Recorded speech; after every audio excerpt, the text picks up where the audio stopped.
the gate of wisdom and justice, the manifestation of the names of wise and just. Is it at all possible that the Lord of glory, who demonstrates his dominical sovereignty in the wisdom and order, the justice and equilibrium that pervade all things, from the atom to the sun, should not bestow favor on those believers who seek refuge beneath the protective wing of his dominicality, who believe in his wisdom and justice, and whose acts are for the purpose of worshiping him? Again, is it possible that he should not chastise those rude and discourteous men who disbelieve in his wisdom and justice and rebel against him in insolence? Not even 1,000th part of that wisdom and justice is exercised with respect to man in this transient world. It is rather deferred. Most of the people of misguidance leave this world unpunished, and most of the people of guidance leave it unrewarded. All things are, then, postponed for a supreme tribunal and ultimate bliss. Yes, it is apparent that the being who controls this world does so in accordance with an infinite wisdom. Do you require a proof? It is the preservation of interest and benefit in all things. Do you not see that numerous wise benefits are intended in all the limbs, bones, and veins of man, even in the cells of his brain, and in every particle of his body?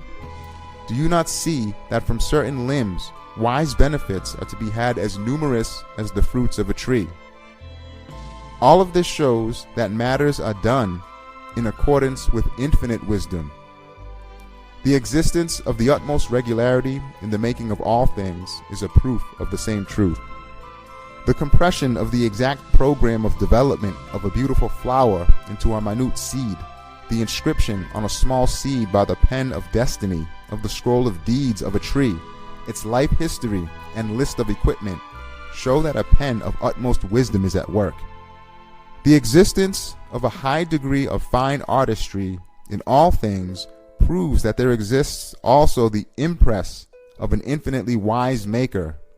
Further, the inclusion within the minute body of man of an index of all being, of the keys to all the treasuries of mercy, and of the mirrors of all the divine names, demonstrates the existence of wisdom within that infinitely fine artistry. Now, is it at all possible that the wisdom that thus permeates the workings of dominicality should not wish eternally to favor those who seek refuge beneath the wing of dominicality and who offer obedience in faith? Do you wish for a proof that all things are done with justice and balance? The fact that all things are endowed with being, given shape and put in their appropriate place in accordance with precise equilibrium and in appropriate measure, show that all matters are done in accordance with infinite justice and balance. Similarly, the fact that all things are given their rights in accordance with their disposition, that they receive all the necessities of their being, and all the requirements of life in the most fitting form, this too is the sign left by a hand of infinite justice. Again, the fact that answer is always given to every petition and request made by the tongue of disposition and of natural need or necessity demonstrates the existence of infinite justice and wisdom. Now, is it at all possible that the justice and wisdom that hasten to relieve the pettiest need of the smallest of creation should fail to provide immortality, the greatest need of man, the greatest of creatures? That it should fail to respond to his greatest plea and cry for assistance? Or that it should not preserve the dignity of God's dominicality by preserving the rights of his servants? Man, whose life is so brief, cannot experience the true essence of justice in this transient world. It is for this reason that matters are postponed for a supreme tribunal.